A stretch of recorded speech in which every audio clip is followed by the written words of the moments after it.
यशोमती मैया के नंद लाला। कृष्ण कृष्ण हरे कृष्ण कृष्ण कृष्ण मुरली मनोहर कृष्ण गोपाला गोविंदा हे दामोदरा। भाग्य,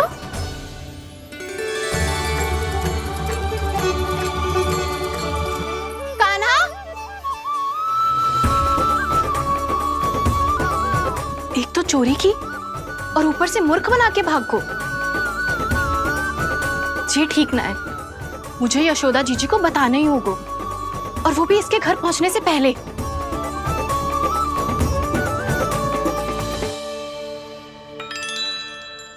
अरे पल्लू मत खींच, तनिक रुक जा, दे रही हूँ, पूजा तो करने दे।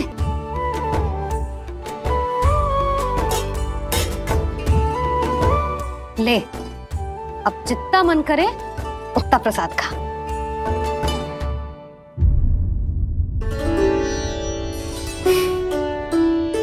या तो मैं सच्ची बावली हो गई हूँ कि मुझे हर समय कान्हा दिखता रहता है, या फिर मेरा लल्ला कुछ अधिक ही विशेष है कि मेरे साथ ना होके भी सदैव अपनी मैया के साथ ही रहता है।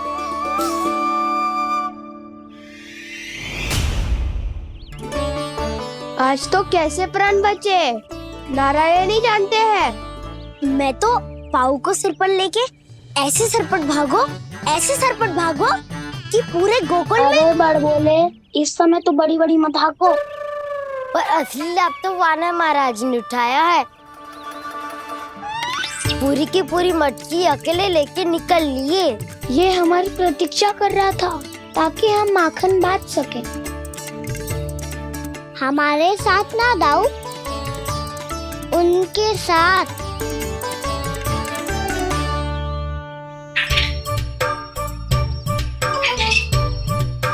मैं समझ गो कान्हा, एक ना सभी जानवरों की भूख मिट जाए, इसलिए गया था तू सावित्री मौसी के यहाँ माखन चुराने।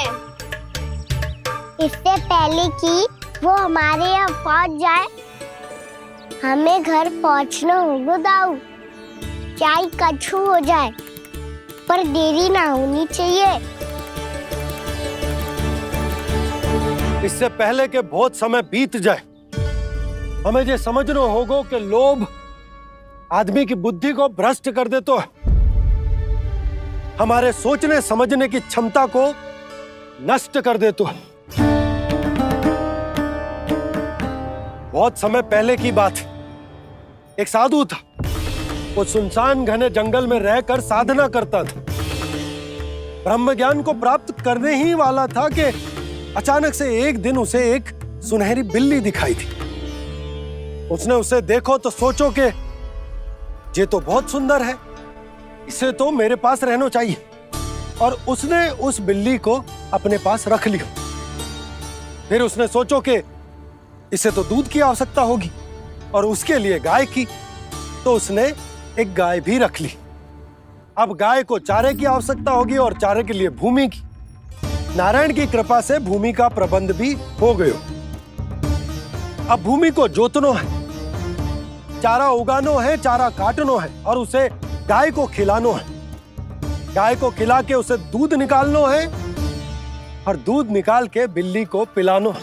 कार्य बढ़ गो। अब उसे लगो कि सहायता के लिए 2 जोड़ी हाथ और होने चाहिए, तो उसने विवाह भी कर लियो। कुछ समय बीतो और संतान हो गई और उसे एक बड़े घर की आवश्यकता अनुभव हुई। इसी प्रकार धीरे धीरे लोभ ने उसे अपनी छाया में ले लिया और वो नारायण की साधना कर ब्रह्म ज्ञान को पाने के अपने परम लक्ष्य को भूल गो। फिर अनेक वर्ष बीतने के पश्चात उसकी अपने गुरु से भेंट हुई। पहले तो उन्होंने उसे पहचाना नहीं, और पहचानो तो उनने कही कि एक बार, बस एक बार अपने कर्तव्य से भटका था तू, और देख कैसे देखते ही देखते लोभ के जंजाल में गहरे ही गहरे धंसता चला गया। सोचो, कहीं उस व्यापारी को धन के लोभ में अपना वचन देकर आप सब भी यही भूल तो ना करने जा रहे। परिवार, घर द्वार, भोजन, सुख शांति, जीने के लिए आवश्यक जिस सब कुछ तो है आपके पास।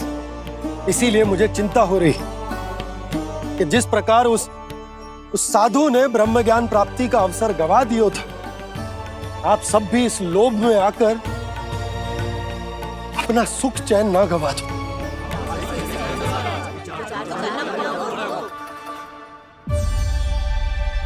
लग तो है बात सबको समझ आ रही है।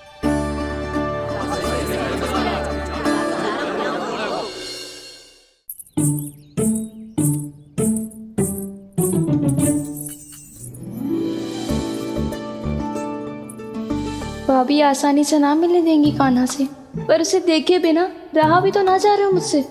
कहाँ है वो?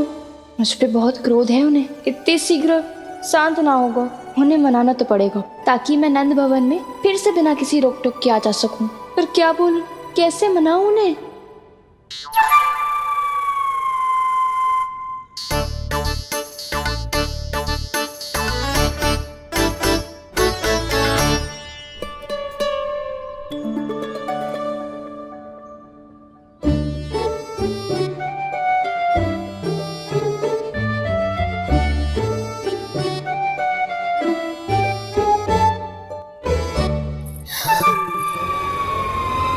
वाह, जिसने मेरे लल्ला पर चोरी का आरोप लगायो, वो ही आज मेरे घर में चोरी चोरी प्रवेश कर रही है। नाना भाभी, ऐसी कोई बात ना है, मैं तो बस ये देखने आई थी कि जसोदा भाभी का क्रोध शांत हुआ कि ना? सुन ले जानकी, मेरा क्रोध उसी दिन शांत होगा जिस दिन तू सारी गोपियों के सामने मेरे कान्हा पर लगाया आरोप वापस लेगी। चोरी करेगा तो आरोप ही लगेगा ना जीजी। फिर से आरोप? सावित्री, तू भी? कल तक मुझे ये थोड़ी पता था जीजी कि आपका कान्हा सच्ची में माखन चोरी में पारंगत है। आशा करता हूं कि आप सभी को नंदराज का विचार और संदेश सही से समझ आगो होगो।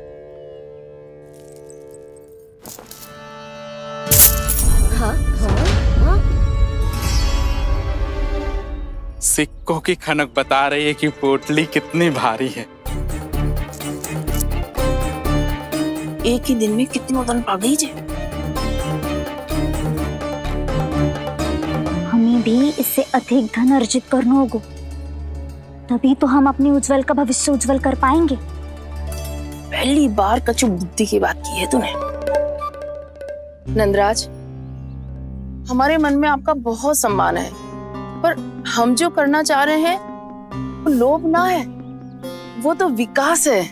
हाँ नंदराज, हम अपना और अपने संतानों का भला बुरा सोचे बिना कब तक अपना जीवन इस प्रकार जीते रहेंगे? फिर पिछले 4 वर्षों से हमने आपको कर भी तो ना दियो है। मुझे तो लगता है कि नंदराज की बातों पर शांति से सोच विचार के बाद ही कुछ निर्णय लेना चाहिए। ऐसा मौका बार बार ना आता। नहीं, हमें सोच विचार कर निर्णय लेना है सबने।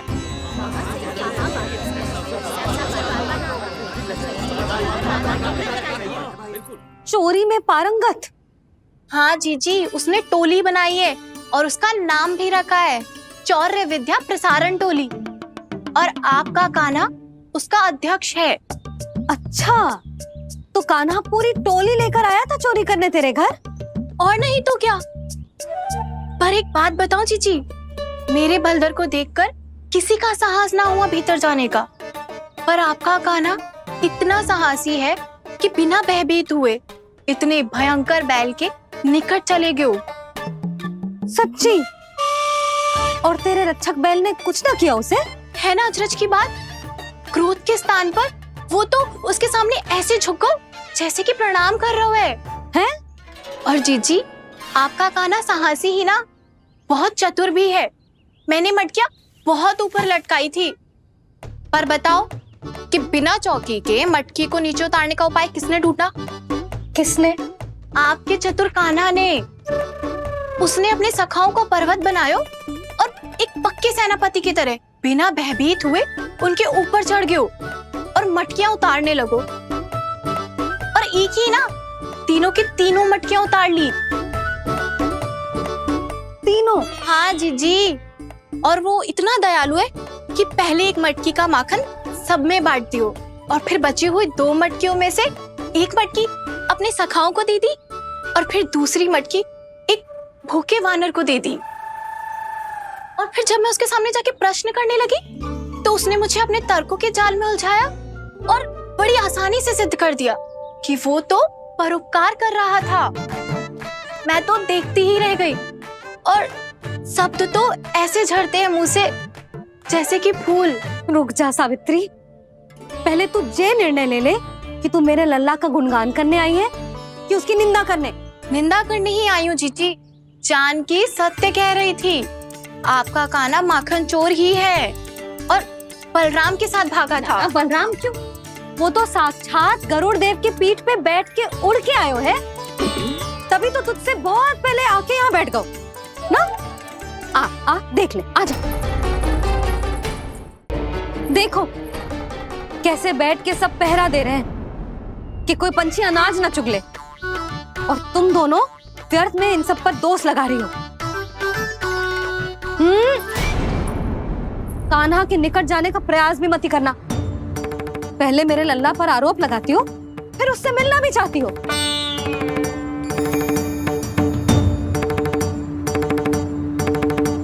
पर जीजी चोरी, अरे उसे तो चोरी का अर्थ भी ना पता होगा। तुम दोनों को नारायण का भय भी ना है क्या? हाँ, मेरे लल्ला पर आरोप लगाने से पहले तुम दोनों को लज्जा ना आए? हे नारायण, अब आप ही बताओ मैं क्या करूं। लग तो है किसी की घोर दृष्टि लगी है कि बार बार मेरे लल्ला पर आरोप लगते हैं। किसी की क्या, तुम दोनों की दृष्टि लगी है। या तो तुम दोनों मनगढ़ंत कथाओं को सत्य बताना छोड़ दो, या फिर कृपा करके मेरे घर आना बंद कर दो।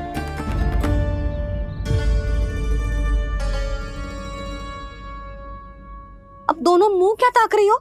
हाँ, जाओ यहां से। और तुम दोनों नंद जी की सभा में क्यों ना गई? हाँ,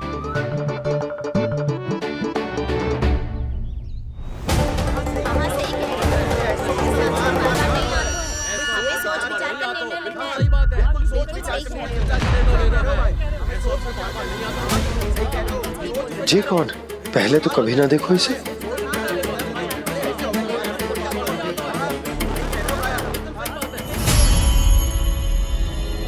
कहाँ को? बस करो।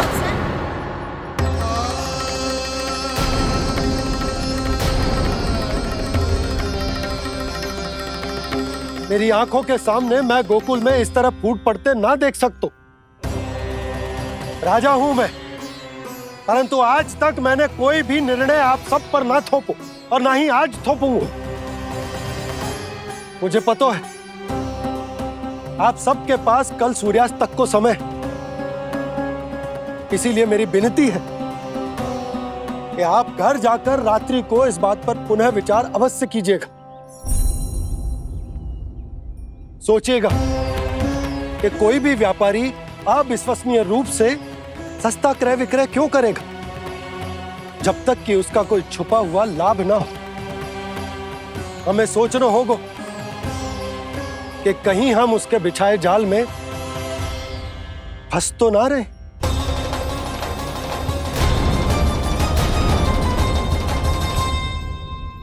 बच गए भैया, जैसे तैसे ही सही, पर समय से पहले पहुंच ही गए हो। सावित्री मौसी तनिक सी बात को इतना बड़ा चढ़ा के बोल रही थी जितना उज्जवल भी ना बोलतो।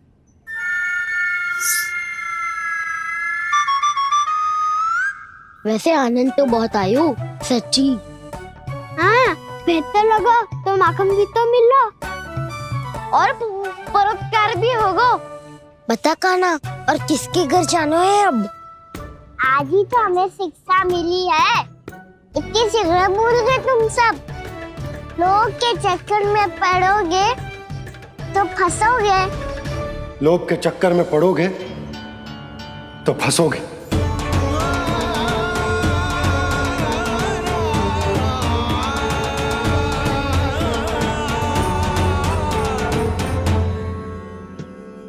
चोर चोर कह रही है मेरे निर्दोष से बालक को। अब तो इन दोनों ने अति ही कर दी है।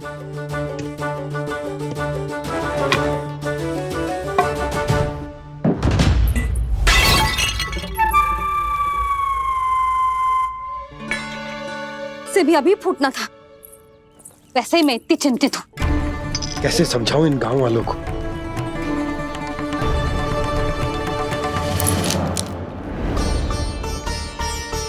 कोई समझने को तैयार ही ना है। लगता है सबकी बुद्धि भ्रष्ट हो गई है। सही कह रही हो यशोदा तुम। मुझे तो लगता है कि सोचना समझना ही छोड़ दिया सबने।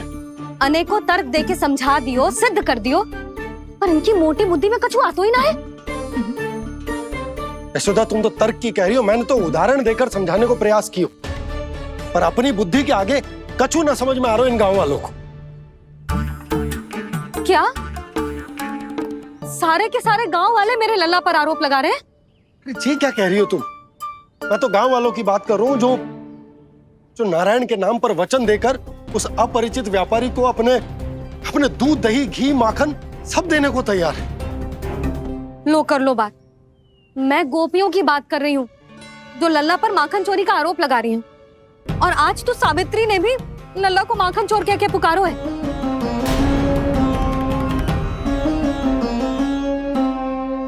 सावधान यशोदा, कहीं बड़ा होकर माखन चोर ना बन जाइए। अच्छा, ये सब आप छोड़ो। स्त्रियों की बात है, मैं संभाल लूंगी। आप ये बताओ सभा में क्या हुआ? गोकुल में फूट पड़ गई यशोदा, लोभ की फूट।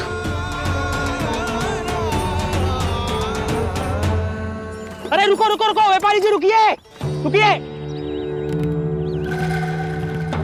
नंदराज ने प्रयास तो बहुत किया था व्यापारी जी, पर कुछ व्यक्तियों को छोड़ करके किसी के कान पे जूं तक नहीं रेंगी। इसका अर्थ फूट पड़ चुकी है लोभ की वजह से। बहुत ही शुभ समाचार लाए हो गुप्तचर। अब शीघ्र ही दिखेगा लोभ का चमत्कार।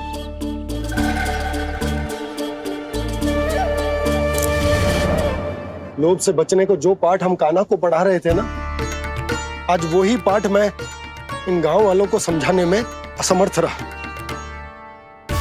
आप चिंता मत करो जी, धीरे धीरे सब ठीक हो जाएगा। तब तक बहुत देर हो जाएगी यशोदा। ये गोकुलवासी मेरे अपने, उन्हें अपनी आंखों के सामने मैं भूल करते ना देख सकता। वो सुलक्षणा, वो उस व्यापारी के प्रभाव में आ गए, और शंकरी मौसी और सुमति भी सुलक्षणा के मार्ग पर ही चल रही। कान खोल के सुन ले बहू, आज से घर में दूध पीनो बंद, दही खानो बंद, और माखन तो बिल्कुल न खानो। पर मैया, पर किंतु परंतु कुछ ना सुननो मुझे। सुलक्षणा की जैसे धनवान बननो है कि ना?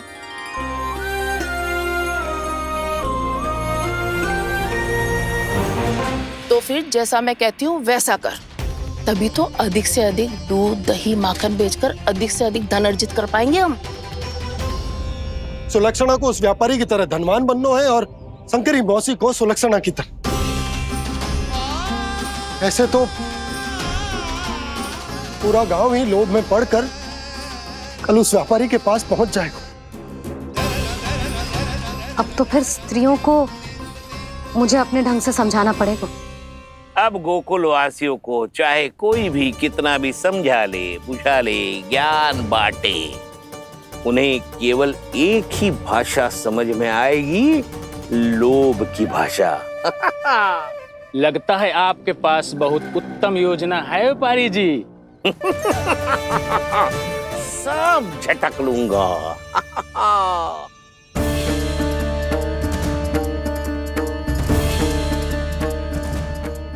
आपको क्या लगता है प्रभु, मैया के समझाने से गोपियाँ समझेंगी?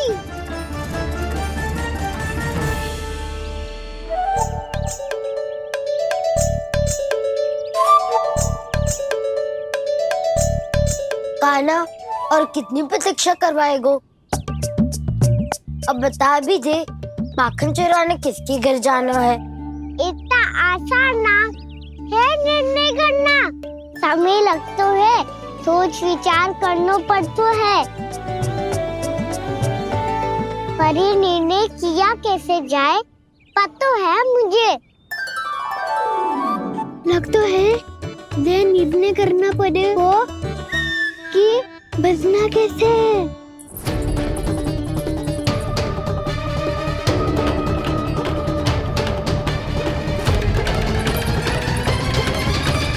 सावित्री मौसी ने हमारे चौरे विद्या प्रसारण के बारे में सबको बता दियो क्या?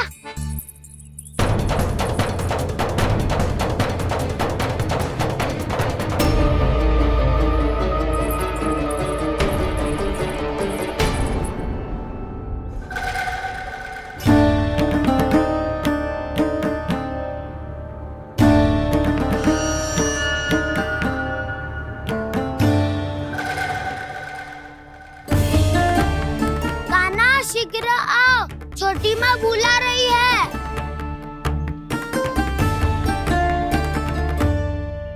अब डांट भी पड़ेगी और कुटाई भी होगी।